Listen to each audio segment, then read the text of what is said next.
Olá, programador iniciante. Se você não me conhece, eu sou o professor Saulo Santos e ensino lógica de programação há mais de 30 anos e resolvi criar esse canal para compartilhar gratuitamente com você todo o conhecimento que eu adquiri ao longo desses anos. E eu já te peço, dá o seu joinha e compartilhe esse vídeo com seus colegas de classe, para que esse conteúdo chegue no máximo de pessoas possível. Conhecimento a gente dissemina. Na aula de hoje eu vou resolver mais um exercício. Esse é o número 79 dos 170 programados. A ideia é daqui para frente resolver todos os exercícios tomando como princípio as boas práticas presentes no livro Código Limpo. Se você quiser pular alguma parte do vídeo por achar que é muito básico, então você pode se orientar por esse menu aqui do lado. Nesse exercício eu vou te mostrar como resolver o problema do MDC utilizando a estrutura de código tradicional, que é ensinada nas faculdades e cursos técnicos. E em seguida vou aplicar os princípios do código limpo nela. Então, sem mais delongas, pega uma caneca de café e vamos colocar a cabeça para pensar. Como eu disse, nesse exercício eu vou escrever um código que calcula e imprime o MDC, ou máximo divisor comum entre dois números naturais. E para quem não lembra, MDC é o maior número que pode ser usado para dividir dois números dados.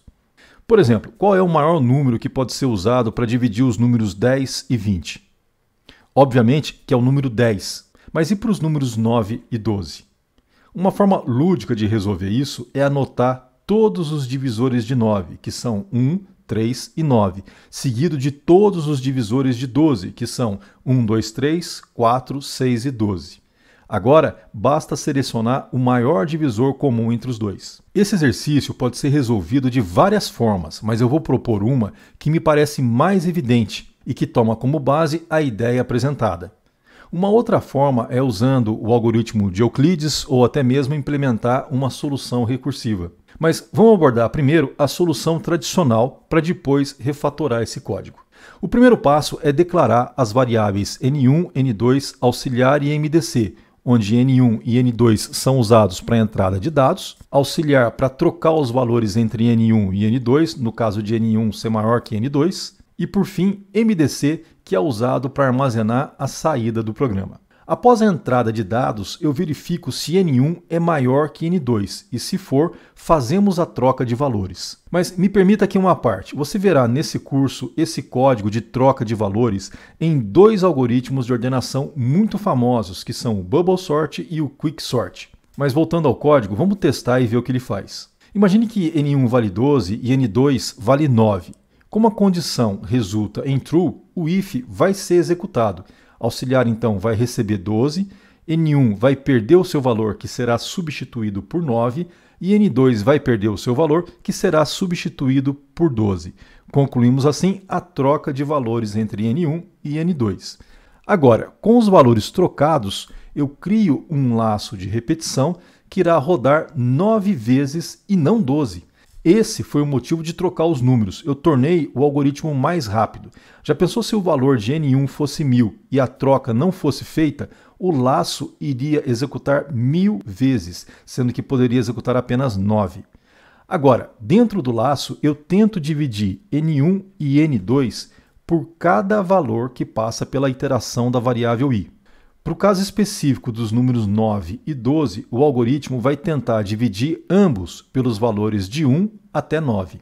Se a divisão resultar em 0 nas duas tentativas, significa que encontramos um divisor comum aos dois números e, consequentemente, armazenamos esse valor na variável MDC. Note que isso vai acontecer com os números 1 e 3.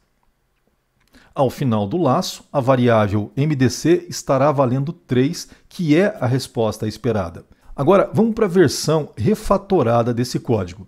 Temos aqui o conteúdo da função main.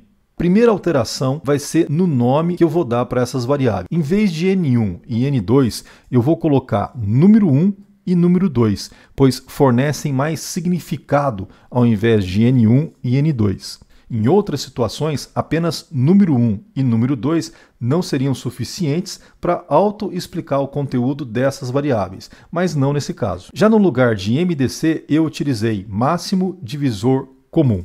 Perceba que a forma de escrever essa variável também possui uma notação diferenciada. É a chamada notação camel case. a qual especifica que para nomes compostos, a primeira palavra deve vir em minúsculo e as demais com a primeira letra em maiúsculo. Agora veja só, para o condicional que verifica se número 1 é maior que número 2, eu substituí por uma função que recebe esses números usando passagem de parâmetros por referência. Por que isso foi feito?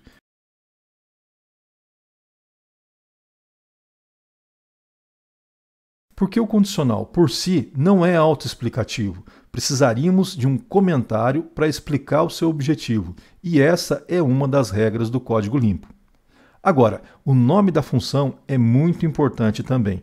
Devemos criar um nome que forneça significado, tornando-o autoexplicativo, excluindo dessa forma o comentário. Outra característica que você deve prestar atenção é na nomenclatura usada. Note que o nome da função começa com um verbo e que também utiliza a notação camel case. Veja agora que na linha 19 a gente tem uma outra função. Essa vai calcular o MDC dos números 1 e 2. Repare que o nome dessa função também é autoexplicativa. A função receberá 2 números e vai retornar o MDC. Agora, vamos dar uma analisada no código geral. A gente tem aqui declaração das variáveis, entrada de dados, ordenação dos dados e cálculo do MDC. Perceba que a manutenção desse código por uma terceira pessoa vai ser mais fácil que a do anterior. Agora, vamos para a parte final. Vamos analisar como as funções foram criadas. Temos aqui a função colocar ordem crescente, que utiliza passagem de parâmetros por referência. E aqui embaixo, a função calcular máximo divisor comum, que recebe os 2 números e retorna o MDC. E para finalizar, uma última dica de código limpo. Repare, primeiro eu escrevi a função main. A função main, por sua vez, faz chamada a 2 funções que estão escritas abaixo dela e não acima. Porém, como a gente está usando a linguagem C, a gente deve prototipar as funções para que elas possam ser escritas abaixo de main. E para prototipar uma função é simples, basta você copiar a primeira linha da função e colar acima da função main. Em seguida, substitua a abertura de chaves por um ponto e vírgula. Pronto, acabou, é só isso. É isso aí, pessoal. Terminamos então mais essa aula refatorando esse código com os princípios do código limpo. Espero que você tenha gostado, mas se você não gostou, escreva aí nos comentários um motivo para que eu possa melhorar na próxima aula.